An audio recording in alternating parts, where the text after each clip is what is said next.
My name is Nick Brand. I'm the Director of Corporate Programs at the Chicago Council on Global Affairs, and thank you all for joining us this evening. I'd like to take this opportunity to welcome George Friedman to the Chicago Council. I believe it's his first time here, so thank you so much for being with us. I'd also like to thank our co-sponsor this evening, the Chicago Club, and I know we have a number of members with us this evening, so thank you as well for joining us.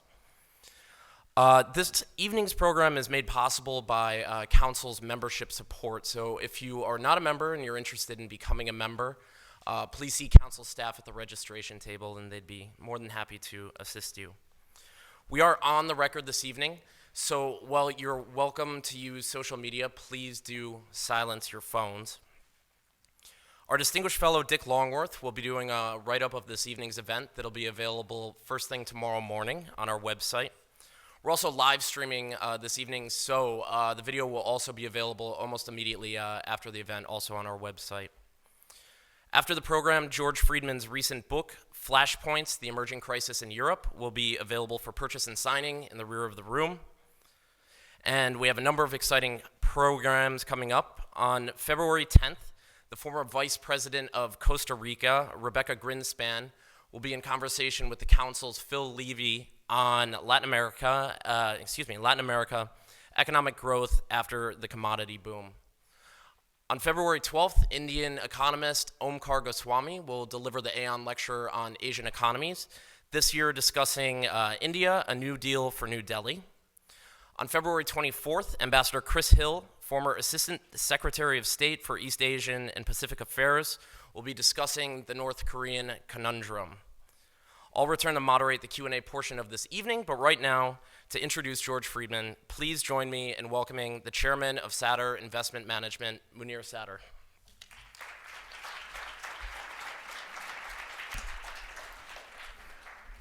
Thank you, Nick, and good evening, ladies and gentlemen. I'm delighted to introduce George Friedman this evening, and his wife Meredith is right next to him. Welcome, Meredith. Looking forward to his remarks on the changing political and security landscape in Europe. As tonight's audience indicates, this is an issue of great interest and concern to many people. It's also a very timely discussion. If we look just in the past year, we can see a major shift in the security environment in Europe. There are armed conflicts in Europe's periphery, including Libya, Syria, Iraq, Ukraine. Russia's annexation of Crimea and the ongoing conflict in eastern Ukraine highlights Russia's renewed geopolitical assertiveness. In France, the Charlie Hebdo attacks are a reminder of the struggle European nations face in confronting radicalized Islam and the danger posed by returning foreign fighters. There's the additional risk that in response to Islamic terrorism, European societies will become less tolerant and more nationalistic. And then there's the Eurozone, which remains mired in massive, unsustainable spending and debt, which undercapitalized banks, anemic growth, high unemployment, a declining euro, and now faces further turbulence in Greece. So is Europe destined for conflict? And I look forward to, George, your response to that. It's now my pleasure to introduce George to you. George Friedman is founder and chairman of the private intelligence and geopolitical forecasting corporation Stratfor. If you don't subscribe, you should. He's a regular contributor to discussions on international intelligence issues for major news and radio networks, including CNN, Fox, and NPR. And he's the author of numerous books on warfare and intelligence. Here's what some of our leading media outlets say about George's analytical expertise. From Newsweek, expect the unexpected. He can see without the crystal ball. Barron's consistently has found Stratfor's insights informative and largely on the money, as has the company's large client base, which ranges from corporations to media outlets to government agencies. And then simply put by the Wall Street Journal, predictions have made George Friedman a hot property these days. In my opinion, George is one of the smartest and most sophisticated intelligence analysts anywhere in the world today. Ladies and gentlemen, please join me in welcoming Dr. George Friedman.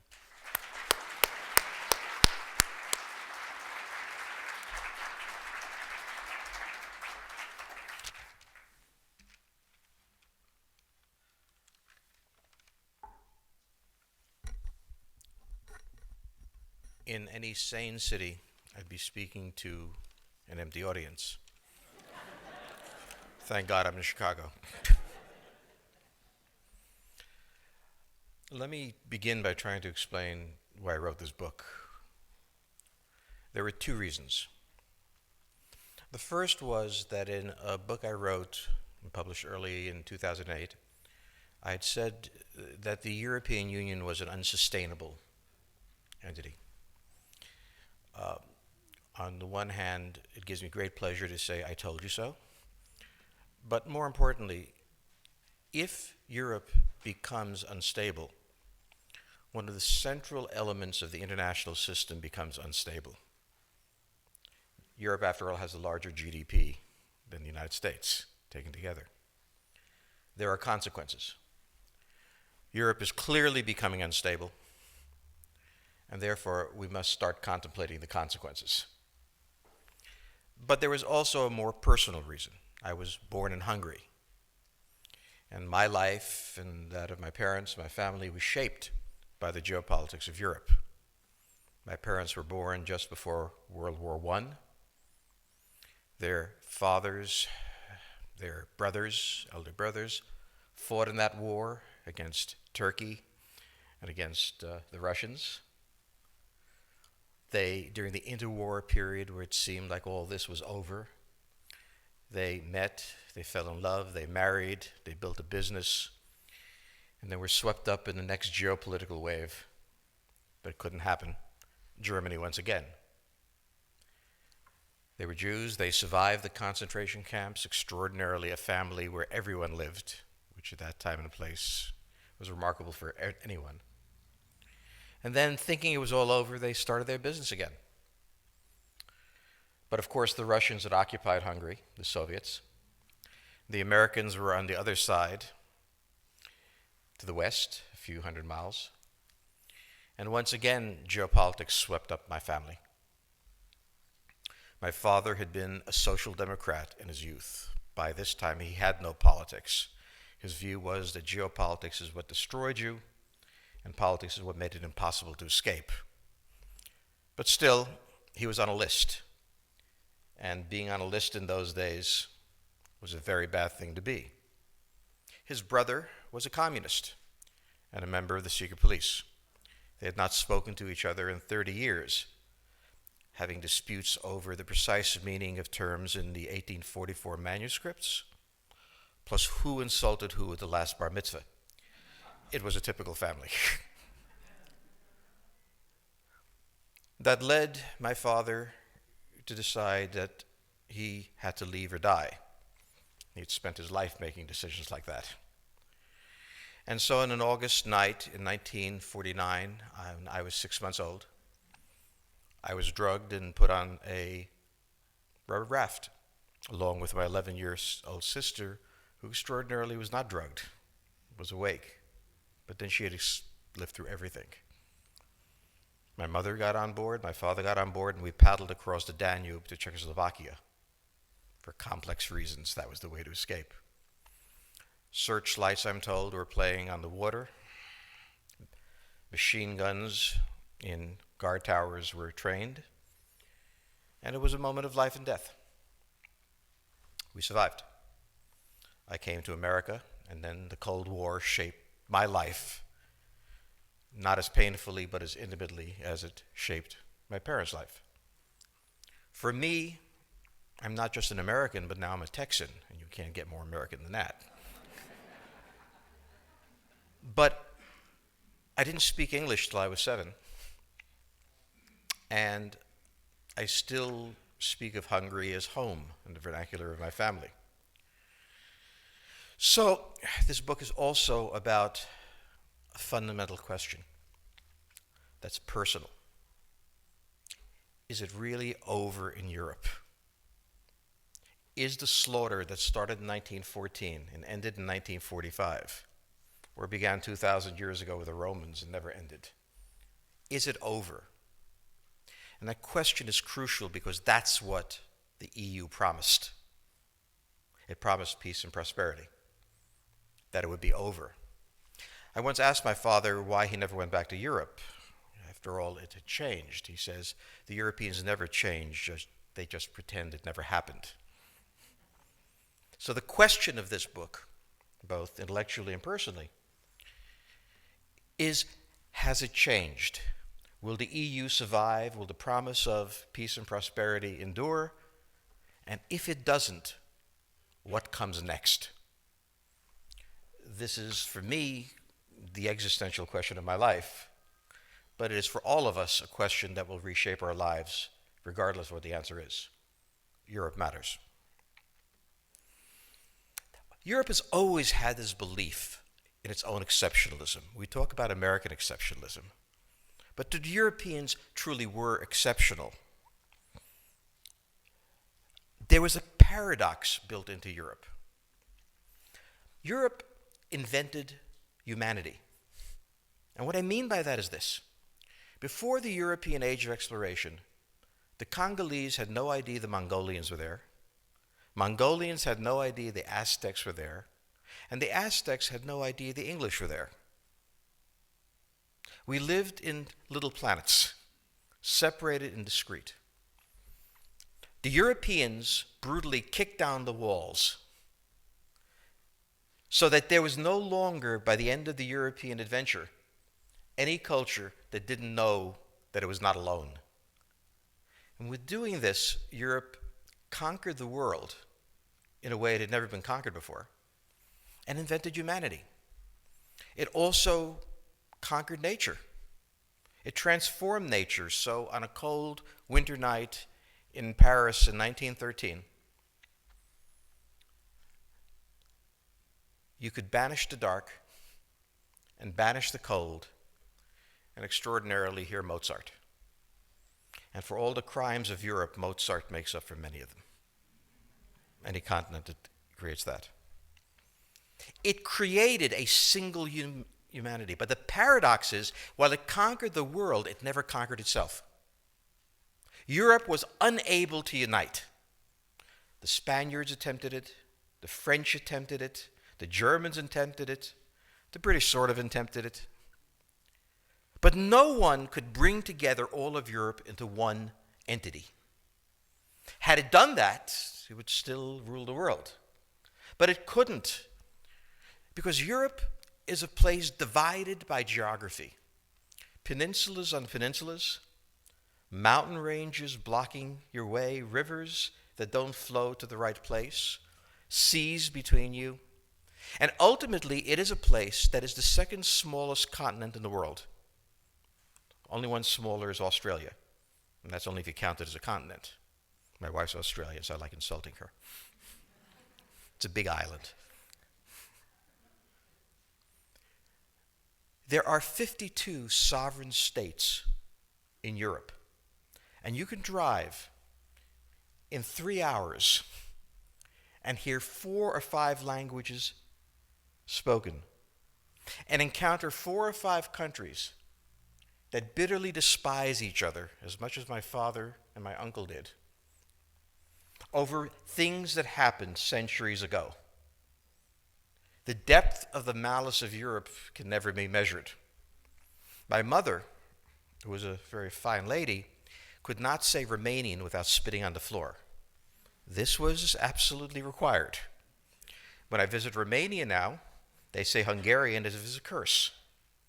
And these are 2 members of the European Union, enlightened.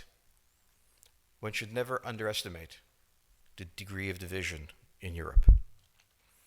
Norman Angell, who was a very, very brilliant man, who eventually won the Nobel Prize, wrote a book in 1910 called The Great Illusion. And The Great Illusion demonstrated beyond any doubt that a war in Europe was impossible, because the level of financial exposure that a war would bring tumbling down, the level of interdependence and trade, made war impossible. He was English, of course, and English believed that no one would do anything that didn't bring a profit. But in 1914, something extraordinary happened. Extraordinary, not because it was so novel, it was novel, but because it was so unexpected. And what was remarkable was that it was unexpected. In 1914, Europe plunged into war, so deeply that in September of 1914, at a single battle of the Somme, 600,000 died in 1 week. And the Europeans didn't blink. The war went on. The war didn't go on for 4 years. It went on for 31 years. Between 1914 and 1945, 100 million Europeans died from political causes. Wars, holocausts, planned starvations, purges, the Spanish Civil War, endless conflict. In 31 years, Europe went from being the center of the world, the pivot of its culture, the creator of humanity, to occupied territory. In 1945, not only was Europe ruined, not just by World War II, but by this endless range of horror, but it had lost its sovereignty. The eastern part of Europe was occupied by the Soviet Union, the western part by the Americans. Each treated their dominion differently. But make no mistake, it was dominion in the simplest sense. The decisions of war and peace, which are the fundamental questions of sovereignty, used to be made in Paris, London, Berlin, Rome. Now they were made in Washington and Moscow, heedless what would be done. I might add, and it's an interesting point, that no two countries have ever handled a confrontation as responsibly as the Americans and the Soviets. The opportunities for war were endless. The war never happened. And I like to say to Europeans who call Americans cowboys, imagine if the learned gentlemen of 1914 or 1939 had nuclear weapons. Would they have behaved with the meticulous caution that the Americans and the Russians behaved? Well, that's a question we don't have to answer, thank God, but it is doubtful for me. The 31 years I've researched history, there was never an empire of this size that ever destroyed itself in this way in 31 years. So Europe is, in fact, exceptional in the way it did it. The idea emerged of a United States of Europe, a union of Europe. It should be remembered that the idea emerged from the Americans. When the Marshall Plan was passed, it contained a clause asking that the Europeans form some sort of integrated entity to support each other. The Europeans resisted. The French did not want to work with the Germans. The British did not want to work with the French. And nobody wanted to work with the Italians. It was very important, and this is part of the European amnesia, to remember that they resisted the idea of union until the United States essentially blackmailed them into it. And it didn't work very well, and how hard the Americans worked just to get the coal and steel community going is quite a story. It is not a story told by the Europeans. But still, the Europeans seized the idea, made it their own. There are worse things to do, and embraced the idea of a European Union, which in 1992, in the same year that the Soviet Union collapsed, 500 years after the conquest of the world began, the Europeans signed the Maastricht Treaty. And the Maastricht Treaty, as I said, promised two things: peace and prosperity. The American Declaration of Independence promised life, liberty, and the pursuit of happiness. And there's a profound difference between the two documents. One spoke of a moral opportunity to become something. One promised something concrete. One allowed you to pursue happiness, didn't promise you happiness. The Europeans promised both. The issue, of course, always was, what happens if you can't be prosperous? What if prosperity, as it always does, takes a walk on you? What happens to peace? From 1992 to 2008, the question didn't arise. We were in one of the most prosperous periods of history. All ships were rising, and the Europeans did not have to face the question, what am I if I'm poor? What does Europe mean to me then? All of this changed in 7 weeks in 2008.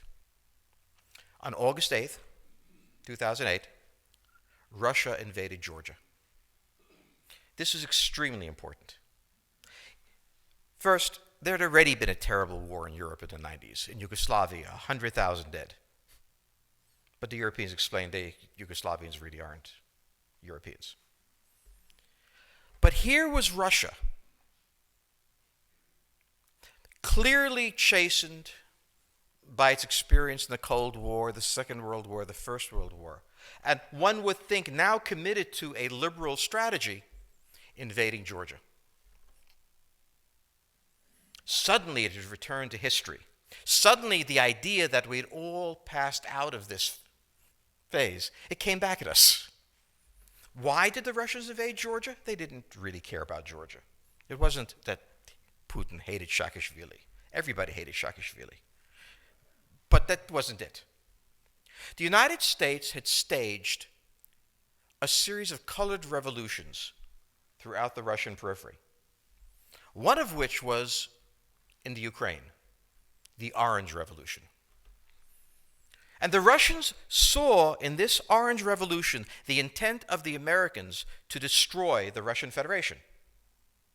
Why else would the United States be underwriting groups to demonstrate, they said. The United States at this time was bogged down in Iraq and Afghanistan, Mali, and any other place you could think of. The purpose of the invasion of Georgia, an ally of the United States, was simply this, to say, this is what an American guarantee is worth. To look at the Ukrainians and say, you want to be an American ally? So did the Georgians. Enjoy. This is very important when we get to discussing Ukraine, because this is the origin of this ongoing struggle in the Ukraine. That won't end very soon. It also returned Europe, or at least part of it, to the recognition that the Russian question had not been settled. It had simply been posed in a new and different way. 7 weeks after this, Lehman Brothers collapsed. And with the collapse of Lehman Brothers, a period, a way in which the world worked, changed. It ended. For the United States, this was really the fourth such crisis since World War II. There was the municipal bond crisis of the 1970s. There was the third world debt crisis. There was the savings and loan crisis. That was my favorite, if you have to pick one. And now this one. And it all ended the same way in the United States. There was a pattern.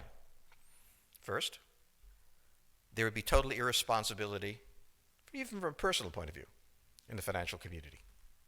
This would be followed by a government bailout, one form or another, the Revolution Trust Corporation, the Brady Bond, whatever you want to call it. It was the way it was done. And this in turn would be followed by the financial community accepting the bailout and condemning the government for being irresponsible. It's a lovely game. I've always enjoyed it, and it's quintessentially American. Only the Americans would solve the problem by Bernanke, Paulson, and 7 or 8 bankers stuffed in a room on a Sunday afternoon, begging, fighting, screaming, breaking God knows how many laws to come up with a solution. It wasn't a good solution, but it was a solution. And then we started to see the problem of the Europeans. There was no room in which they could all gather. It's not just that there were 8 bankers. There were a couple of dozen prime ministers, treasurers, what have you. And there was no coherence. There was also no experience, shall we say, at problem solving. The history of Europe had been solving problems through violent spasms. The Europeans had no peaceful, if illegal, procedures for solving the problem. And so Europe, unlike the United States, began sliding down an abyss. The first abyss was the American, the subprime crisis. And I've been to Europe and had European bankers tell me how irresponsible the Americans were in selling these. I point out, hey, jerk, you bought them.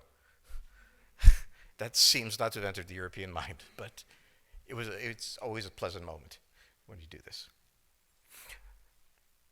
But in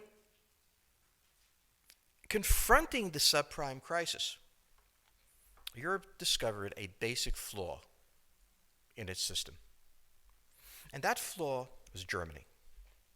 And the flaw in Germany was that it was not only the fourth largest economy in the world, but it exported the equivalent of 50% of its GDP, half of which went to the European Free Trade Zone. Without that, the German economy, which had outgrown its domestic economy, would itself slide into recession or perhaps depression. That was inevitable. They were doing what they had to do. And they created this European Union as an opportunity for them. Now, building a free trade zone around a massive exporter is like trying to build a solar system around a black hole. The United States is a net importer. But imagine if the United States exported 50% of its GDP to the world, and half of that to Mexico and Canada, what the condition would be. Well, this is what Germany had to do. There are two narratives of what happened. One is the German narrative, the other is the Greek narrative. The German narrative is that the German exports were the result of massive efficiencies and satisfied the needs of Europe, and that the crisis was caused by the irresponsibility of the Southern Europeans in borrowing vast amounts of money and not being able to pay them back, being undisciplined, and so on. The Greek answer is the crisis was caused by German addiction to exports and its manipulation of the European Union to maximize those exports.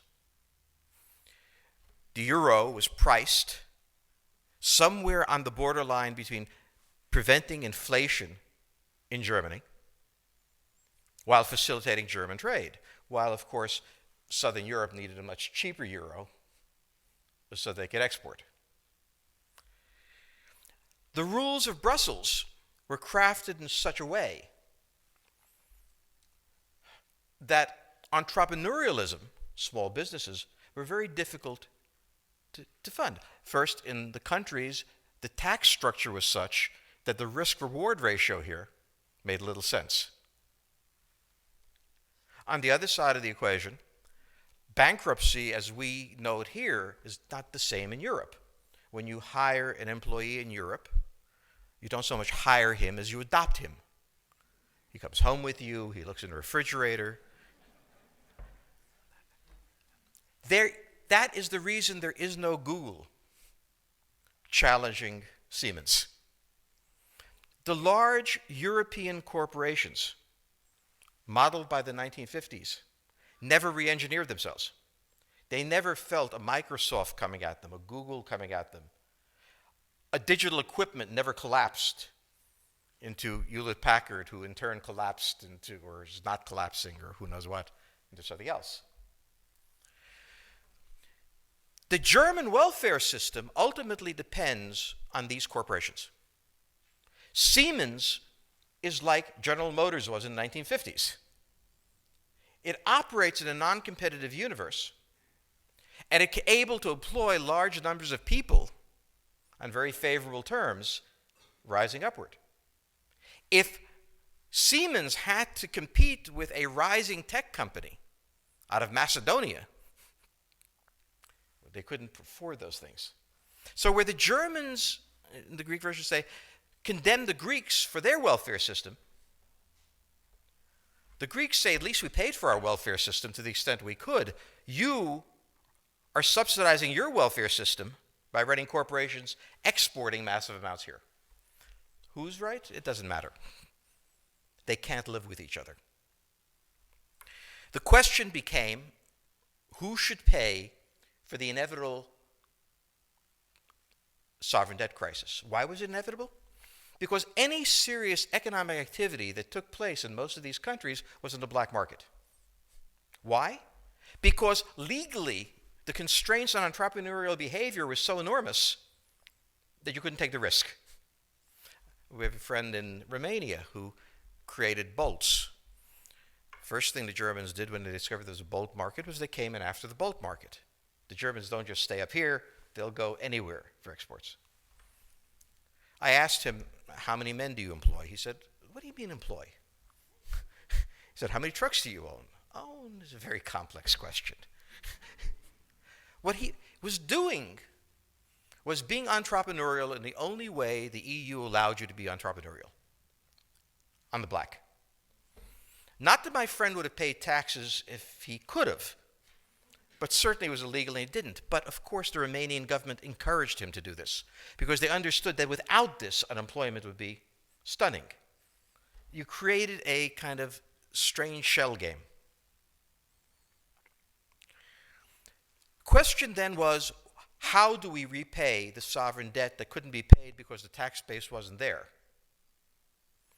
And there was a conversation, and the Greeks said, well, why doesn't Germany pay it? And Germany said, I have a better idea, why don't the Greeks pay it? And because the Germans had a lot more influence, it was voted that the Greeks and everybody paid it. The outcome of that was not only in Greece is there 26% unemployment, there is 23% unemployment in Spain. Southern Italy is at 21% unemployment.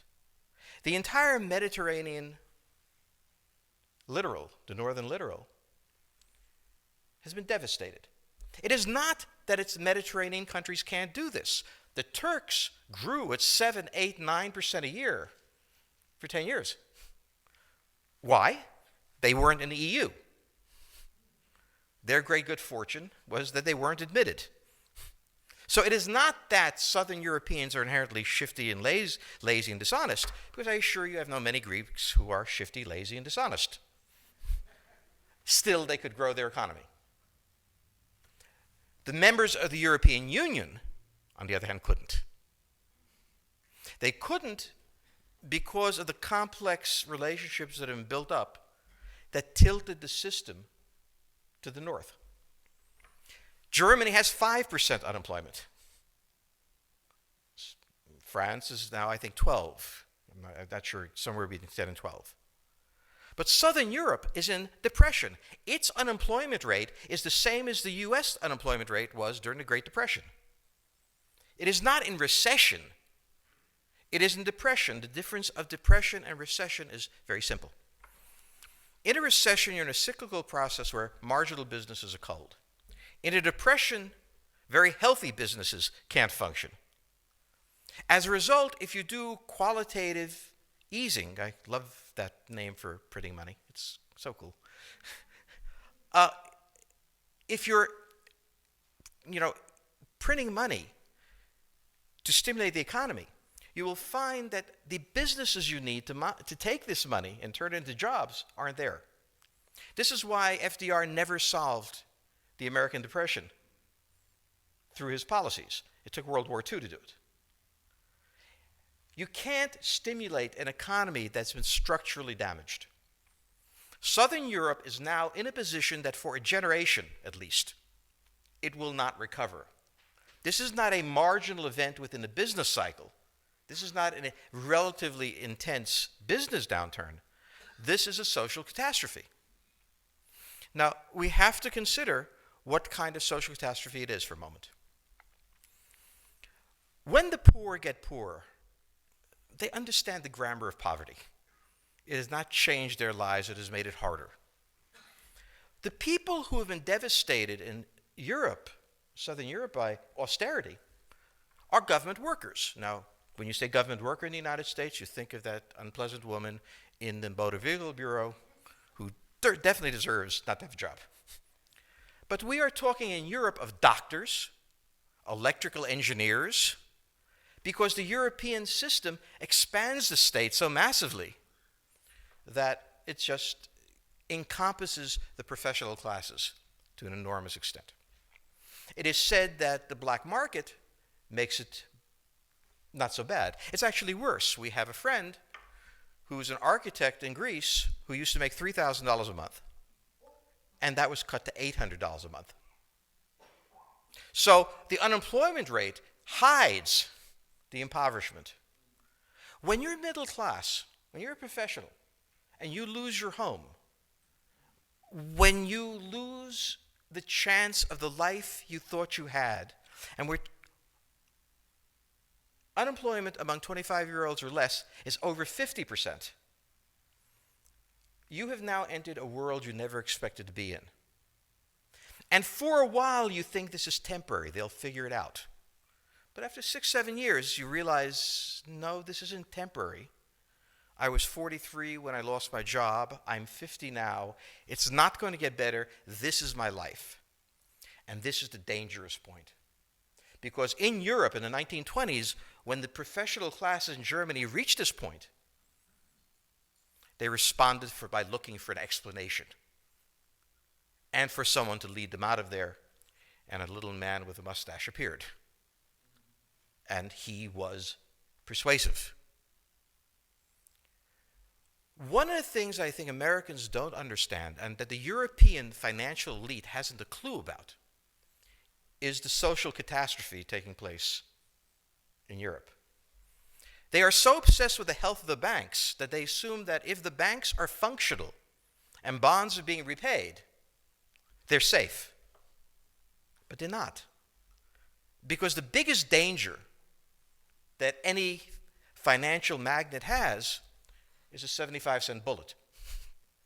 And by that I mean, in the history of Europe, such problems are traditionally solved in a certain way, either by coercing the financial classes, liquidating the financial classes as was done in Russia, coercing them, making deals with them, but certainly changing the way they operate. In reading the Financial Times, which I do instead of the comics, it has been only a year since they've recognized that something bad is happening. They have not yet connected the dots to what it is. What it is a massive, intelligent, educated, and embittered class who sees no hope in the current system and who just elected a left-wing government. But what is also happening in Europe is the reemergence of nationalism.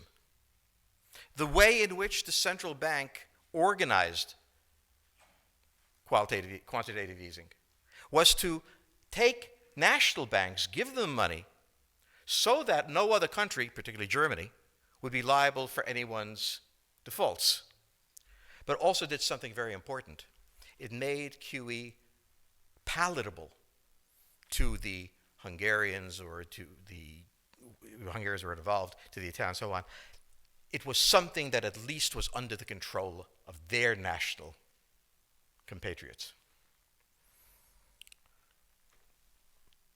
What we have seen is a rise throughout Europe of mostly right-wing parties, which differ from the left-wing parties primarily that they're anti-Islamic. The left-wing parties are not. But they still want the same thing. They are going to refuse to pay. Like American Airlines, there's a moment in which it makes more sense to go bankrupt and stiff your creditors, or do it in a structured way, than to pay. Southern Europe has passed that point by far. And what has happened is that the mainstream parties that crafted the agreements have collapsed. Papandreou, who is prime minister in Greece, his party got 5%. You see a massive delegitimization of the mainstream parties. And instead, parties like Podemos in Spain, the National Front in National Front in France, UKIP in Britain. All of these are rising anti-Europeanist parties who make the case that we were much better off before the European Union was created.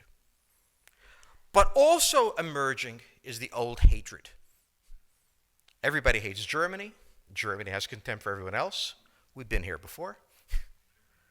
The Hungarians hate the Romanians. Inside of countries, the Scots voted by 45% to leave the Great Britain. Belgians, the Walloons hate the Flemish. The Catalonians want to leave Spain. Northern Italy wants to leave Southern Italy, or Southern Italy wants to, I don't know which, but they want to leave. Hungarians want to leave Romania. The map of Europe is being compelled because in the end, Europe did not share a fate. To be a nation, you must share a fate. So when the financial crisis in 2008 came, much as Texas would have liked to say, screw New York, we are Americans, and that simply is the fate we have. In Europe,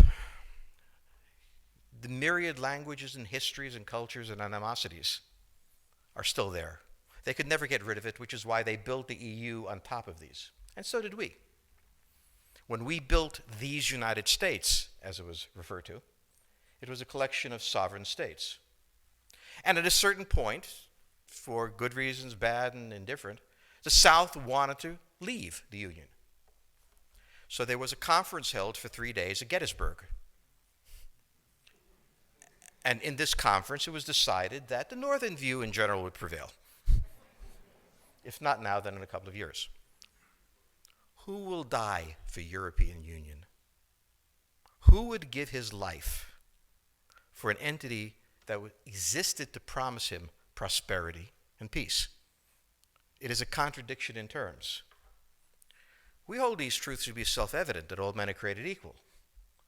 There is a moral principle in the American Union, good, bad, indifferent, however you want to take it.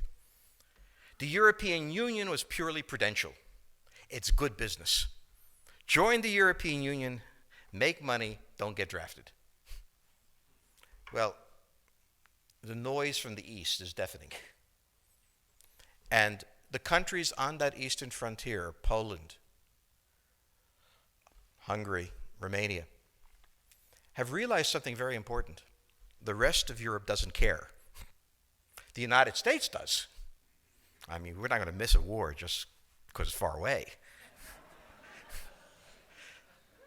The United States cares. But what has hit the Romanians and the Hungarians, and I travel there a lot, the Europeans basically say, yeah, we might do a sanction on this guy, but we're not going to do anything else, and we don't have an army anyway. You cannot maintain a country in which the eastern seaboard can't count on the Midwest to give them a hand. There is no country, there is no such thing as Europe. There's a marvelous wealth in Europe, individual countries that are spectacular opportunities, I'm sure. But the blanket statement, this is Europe, is merely a geographic statement about a continent. It is not a moral statement. It is not a statement of art. It is not a statement of truth. And we are now emerging from the dream of 1992 and 2008 into the reality that Europe has the smallest continent, second smallest, 52 sovereign states, all with bad memories. What happens in this Europe? Well, one is immediately tempted to say nothing, because most people always think nothing will happen. But watch the artillery fire in the east. And those are the drum beats of the future. Let me stop here and take questions.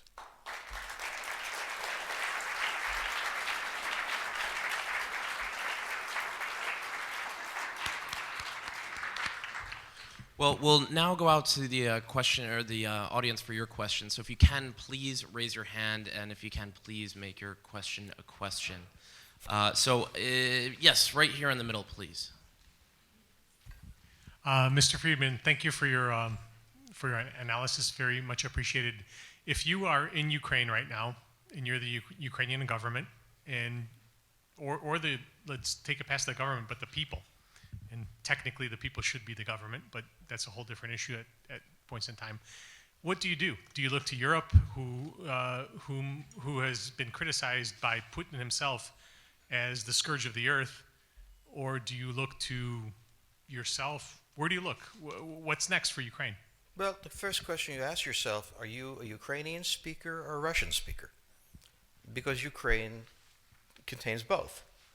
And while the idea of the Russian speakers genuinely wanting autonomy because they have been mistreated by the Ukrainian speakers is dismissed, it's also true. The Ukrainians do not want a federation. The Russian position is, and by that I mean the Russians, look, Canada has a federation, Quebec speaks its own language, it's okay. But the Ukrainians know that this is only the beginning. I mean, this will lead to devolution. What you do, if you're a Ukrainian, is essentially reach out to the only country that will help you, which is the United States. Last week, 10 days ago, General Hodges, Commander U.S. Army Europe, visited Ukraine. He announced that U.S. trainers would now officially be coming, not just unofficially coming. He actually pinned medals on Ukrainian fighters, which by protocol of the military is not the way. Foreigners don't get to pin on, medals, but he did, showing that this was his army. He then left and in the Baltics announced that the United States would be pre-positioning armor, artillery, and other equipment in the Baltics, Poland, Romania, and Bulgaria, which is a very interesting point. So the United States, and now yesterday the United States announced that it would be sending weapons. Tonight, of course, they denied it, but they are. The weapons will go. In all of this, the United States has acted outside the context of NATO. Because NATO has to have a 100% vote. Any one country can veto anything. And the Turks will veto it just for giggles. The point is that the United States is prepared to create a cordon sanitaire around Russia. Russia knows it. Russia believes that the United States intends to break the Russian Federation. I think that, as Peter Lorre put it, we don't want to kill you, we just want to hurt you a little bit. Either way, we are back at the old game. And if you go ask a Pole or a Hungarian or a Romanian, they live in a totally different universe from a German. And they live in a totally different universe from a Spaniard. So there is no commonality in Europe. But if I were a Ukrainian, I would do exactly what they're doing. Try to draw the Americans in. All right, next question, please. Yes, right down front here.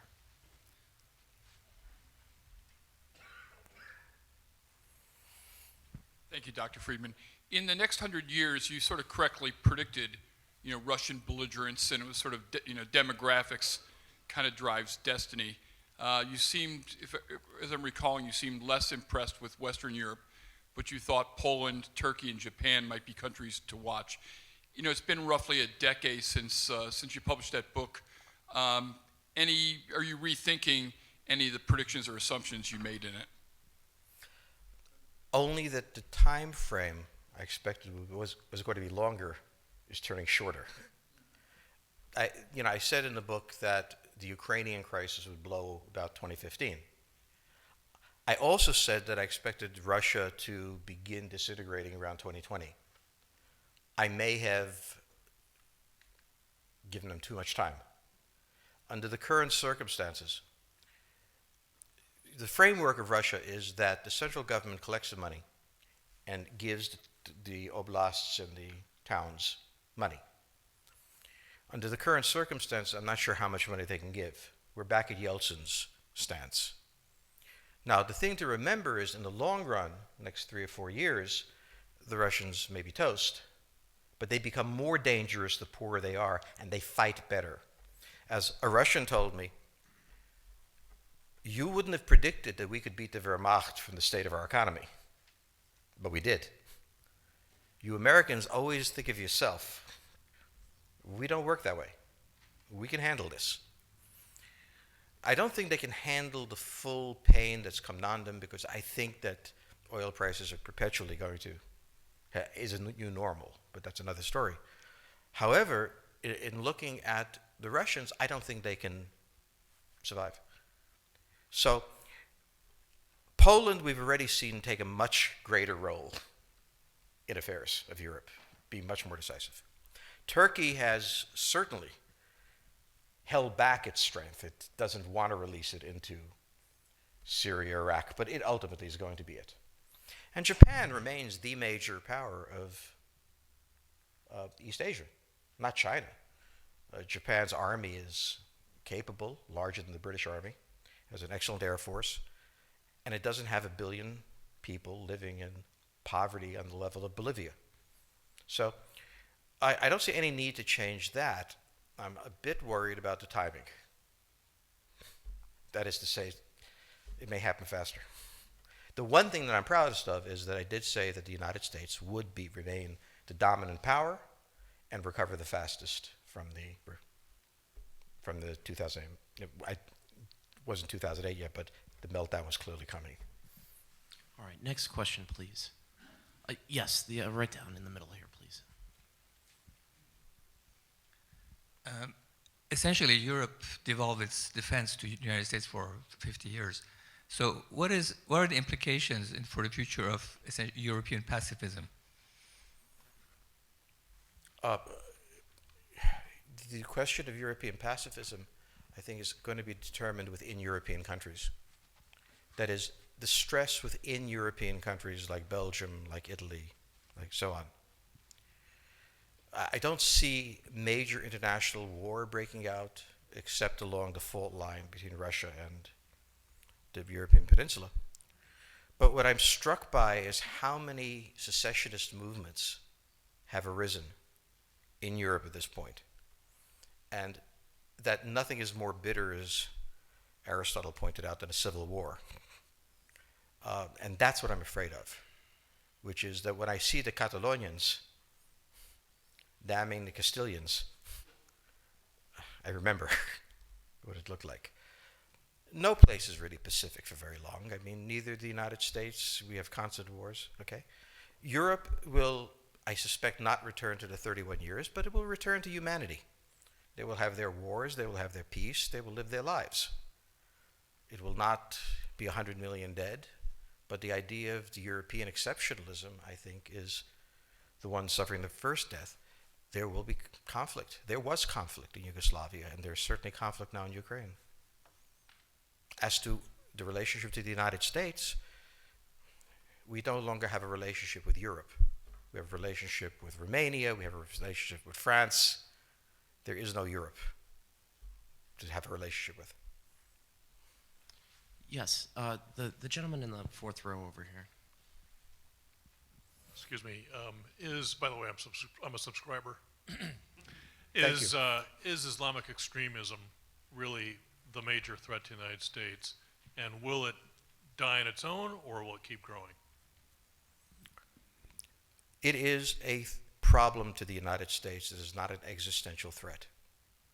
It has to be dealt with, but it has to be dealt with proportionately. We have other foreign policy interests. So, the primordial interest of the United States, over which for a century we have fought wars, the First, Second Cold War, has been the relationship between Germany and Russia, because united they are the only force that could threaten us, and to make sure that that doesn't happen. I say this as a possible victim of Islamic terrorism. It will happen. Even if we devote all of our efforts to preventing it, we will fail. Therefore, if we do what we did in the decade after 9/11, which is utterly concentrate on that issue to the exclusion of all else, so that our army can't fight unless it has sand under its feet, it's just not used to it, there are much larger dangers to the United States out there. It's very difficult to say to a country that has been hit by 9/11, take it in stride, and no government can. But the discipline of governance is that while at the same time reassuring people that you're doing everything you can, you make sure you're not. You're making as much as you reasonably should. And our government, we have to remember the United States is like a 15-year-old. It's manic depressive. In the morning, it is love, peace, love, and happiness. At night, it's suicidal because their best friend doesn't like them anymore. We are a very young empire. We don't even want to think about being an empire. We want to go home and, have libertarian dreams. It won't happen. But it takes us a very long time to become mature. George Bush had no idea that his presidency was going to be about 9/11 and had no idea how to respond, and neither did his critics. Barack Obama decided he could wish it all away.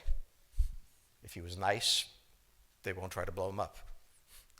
We have to find a pattern of governance that combines an American republic with what it never wanted to be. But we're almost 1/4 of the world's economy. We are going to piss people off a lot. All right, right down here in the front row, Phil Levy, our senior fellow on the global economy. Thank you for your remarks. Very interesting. While we're sort of talking about how the U.S. behaves, I was hoping you could address what U.S. policy ought to be towards the financial crisis in Europe. A lot of this goes on behind closed doors, but as best one can see, it often seems to have been an encouragement towards stimulus. In your remarks, you expressed some skepticism about what stimulus would do. As we observe this, it's obviously of great import to the U.S. What should U.S. policy be? The U.S. policy should be to stay as far away as possible and possibly pass a law ordering all American banks not to have European paper. We can't do that, but it would be a good idea. Europe is too vast for the United States to do anything about, and the Europeans are too sophisticated to need advice. The problem of Europe is not that they're a third world country and they don't know how to do this. The problem is a deep contradiction between the interests of various parts of Europe that have led to a policy gridlock. It's inconceivable the United States would have enough money to solve the problem if they wanted it, and insane for the United States to even contemplate it. As for policy advice, the Europeans won't take policy advice from the United States. I wouldn't take policy advice from the United States. The problem here is not that people don't have policies. It is that it's an impossible situation that cannot be solved within the paradigm the Europeans are working. They will change the paradigm once it all falls apart, but they don't have the political will to face the irrationality of the situation and deal with the fact that Germany can't export 50% of its GDP, at least not half of that, into Europe. Since that's not going to happen, and this is one of the reasons I'm not interested in policy personally, foreign policy is what you'd like to see what happened. History was what does happen. And very rarely does foreign policy intersect with the two. What I try to understand is what's going to happen. If, I'm really smart, I'd be rich. I certainly wouldn't give the advice to the Europeans how to be rich. Next question, please. Yes, all the way in the back there. Given the weaknesses that you're describing, both in Europe but also in Southern Asia and likely in East Asia itself, is it appropriate or even practical for us to be continuing to push the boundaries of the American empire, if you will, to the edges beyond the areas of those kinds of internal problems? The United States has a fundamental interest. It controls all the oceans of the world. No power has ever done that. Because of that, we get to invade people and they don't get to invade us. It's a very nice thing. Maintaining control of the sea and control of space is the foundation of our power. The best way to defeat an enemy fleet is to not let it be built. The way the British managed to make certain that no European power could build a fleet was to make sure the Europeans were at each other's throats. The policy that I would recommend is the one that Ronald Reagan adopted toward Iran and Iraq. He funded both sides so they would fight each other and not fight us. This was cynical. It was certainly not moral. It worked. And this is the point. The United States cannot occupy Eurasia. The moment the first boot sets the ground, the demographic differential is we are totally outnumbered. We can defeat an army. We cannot occupy Iraq. The idea that 130,000 men would occupy a country of 25 million, well, the ratio in New York of cops to citizens was greater than we had deployed in Iraq. So we don't have the ability to go across, but we do have the ability to first support various contending powers so they concentrate in themselves with political support, some economic support, military support, advisors, and in extremis do what we did in Japan, in Vietnam, in Iraq, and in Afghanistan, spoiling attacks. The spoiling attack is not intended to defeat the enemy. It's intended to throw him off balance. What we did in each of these wars, in Afghanistan, for example, is we threw Al-Qaeda off balance. The problem we have, since we're young and stupid, is that having thrown them off balance, instead of saying, okay, job well done, let's go home, we said, well, that was easy. Why don't we build a democracy here? This was the moment of dementia that came in. The answer, therefore, is the United States cannot constantly be intervening throughout Eurasia. It must be selectively intervening and very rarely. That is the extreme moment. We cannot, as the first step, send American troops.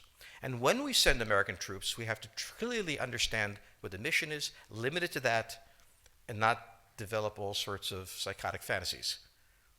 So hopefully we've learned that this time. It takes a while for kids to learn lessons. But I think you're absolutely right. We cannot, as an empire, do that. Britain didn't occupy India. It took various Indian states and turned them against each other and provided some British officers for an Indian army. The Romans did not send vast armies out there. It placed kings like, various kings it created under the emperor, and those kings were responsible for maintaining the peace. Pontius Pilate was an example. So empires that are directly governed by the empire, like the Nazi Empire, fail. No one has that much power. You have to have a level of cleverness. However, our problem is not yet that. It is actually admitting that we have an empire. So we haven't even gotten to that point where we don't think we can kind of go home and it'll be over and done. And so we're not even ready for chapter 3 of the book. Next question, please. Yes, the gentleman right here in the fourth row.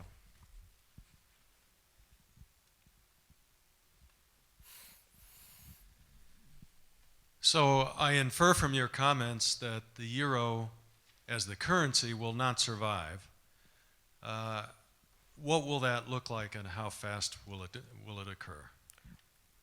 The model was set by the Hungarians. The Hungarians aren't in the euro, but they had mortgages denominated in yen, Swiss francs, and everything else.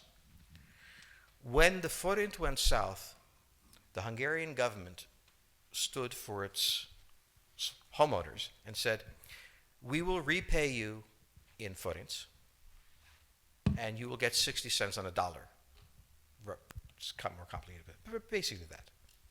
Or you'll get nothing. Give me a call in the morning, let me know what you want. The European banks shut up and took what they could get. This is what the Greeks will do. They'll make an offer they can't refuse. Remember that Germany is terrified of anybody leaving the free trade zone. That is the terror of Germany. There's no better bluffer than Frau Merkel. She scares the hell out of me and everybody else. But the truth is that she's got the weak hand, because she's the one dependent on exports. And the others are not sure they want to stay in that game. If she pushes a country out of the euro, what's to keep them from pushing her out of the trade zone? And she knows that, which is why she always goes right to the edge and then comes back. And the Greeks know that, which is why they're going to push her against the wall. Her weakness is becoming apparent in all of the Europeans. So how does it happen? The Greeks one night print drachma, whose net worth will be God knows what, and they will make an offer. And the offer will be, you take this will be a structured debt relief, or we just won't pay you at all. Remember that the debtor owes a lot of money. What was the old saying? If I owe $100, you got me. If I owe you $1 billion, I got you. What are these banks going to do? And the problem in Europe is that if you push them out of the Eurozone, you get even less than stay in. I suspect the euro will survive, but I also suspect that somewhere in Europe there's a building that houses the offices of the League of Nations, which was never quite abolished, and I'm sure still functions. In Europe, institutions maintain themselves after no longer functional. Germany will not have a mark, it'll have a euro. How many other countries will be there? I don't know. But the way out was pioneered by the Hungarians. And the next step is the drachma coming back. And the real question is, what will the banks do? Well, what can they do? They can't talk about moral risk because they already blew that in Argentina.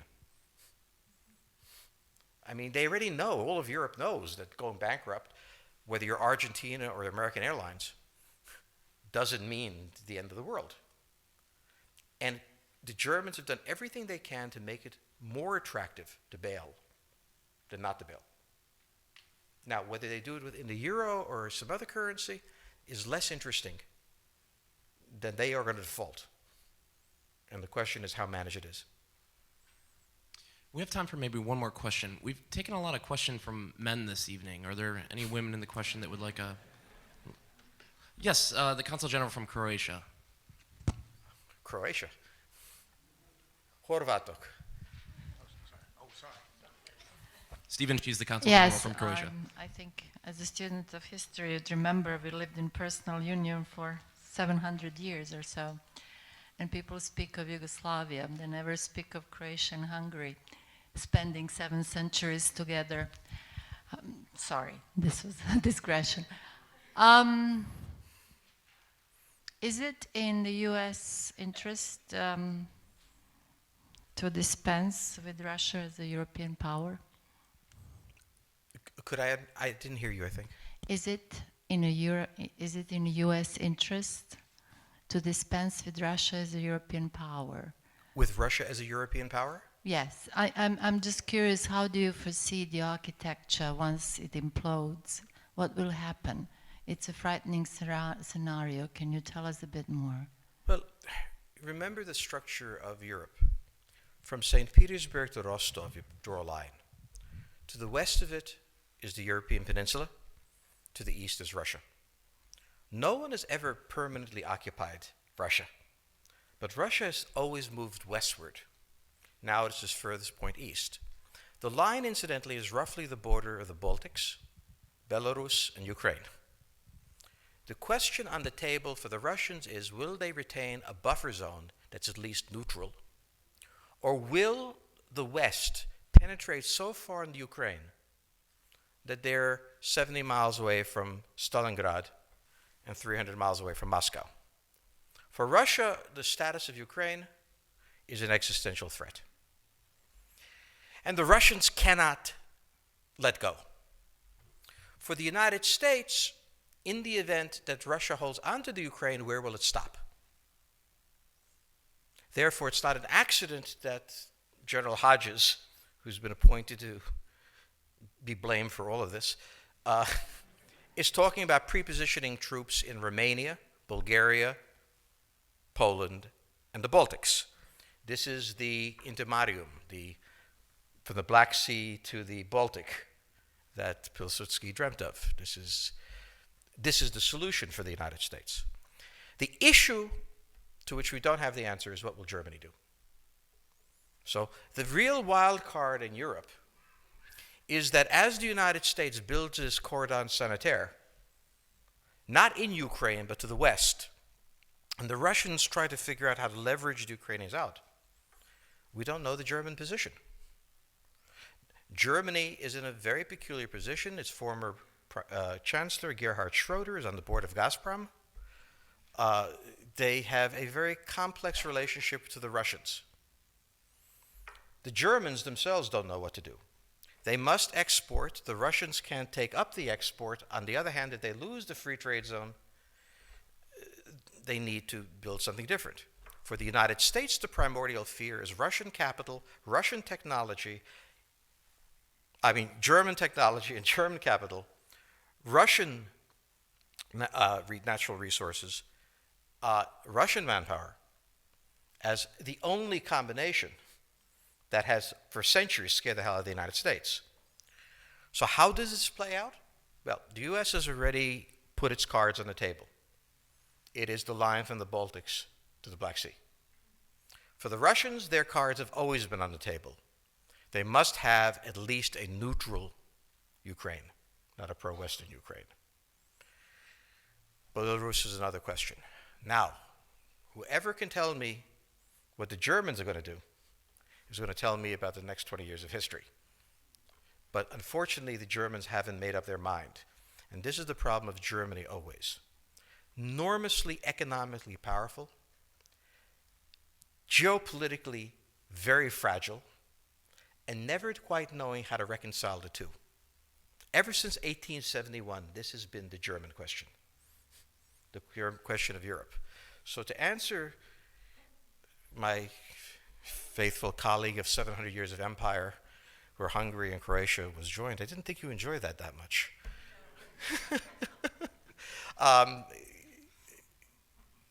Think about the German question, because now it's coming up again. That's the next question that we have to address. And we don't know how to address it. We don't know what they're going to do. And unfortunately, that's all we have time for this evening.